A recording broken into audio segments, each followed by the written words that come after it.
En Guinée, le ministre de la Jeunesse, Cellou Baldé, encourage les jeunes à participer activement et à voter oui au référendum. Il les exhorte à aborder cette démarche avec passion, responsabilité, paix et unité. Pour le ministre, le 21 septembre 2025 marquera un moment historique avec l'adoption d'une nouvelle constitution qu'il considère non seulement comme un texte juridique, mais aussi comme un gage d'avenir pour la jeunesse.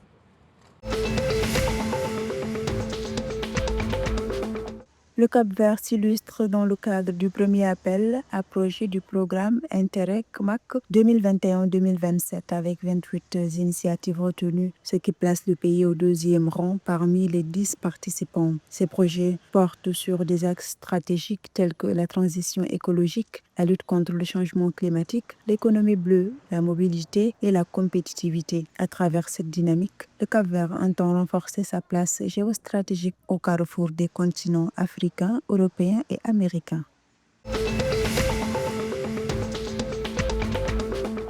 Selon l'Agence statistique nationale du Ghana, le pays a connu une croissance économique de 6,3% au deuxième trimestre 2025, en hausse par rapport aux 5,7% révisés de 2024. Cette amélioration est principalement due à la forte progression du secteur des services de 9,9% contre 2% l'année précédente. Le PIB non pétrolier a augmenté de 7,8% grâce notamment à l'agriculture, malgré un recul du secteur pétrolier. L'inflation annuelle a également ralenti pour atteindre 11,5% en août, son niveau le plus bas depuis octobre 2021.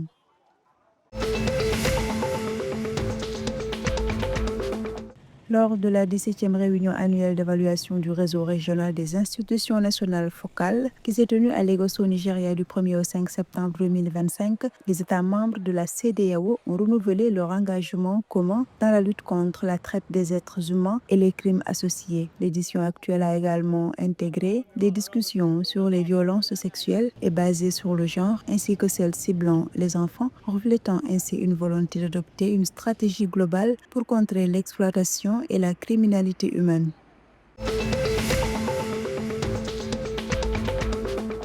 Mené 2-0 après 30 minutes de jeu, le Sénégal a renversé la République démocratique du Congo par le score de 3-2 mardi 9 septembre 2025 à Kinshasa lors de la 8e journée des éliminatoires de la Coupe du Monde 2026. Dans une ambiance électrique, les Lions ont répondu avec caractère. Pape Gueye a réduit le score à la 39e minute. Nicolas Jackson a égalisé à la 53e avant que Pape Matar Sarr n'offre la victoire d'une superbe reprise à la 87e minute. Le Sénégal signe un 24e match sans défaite et prend la tête du groupe B avec 18 points à 2 journées de la fin.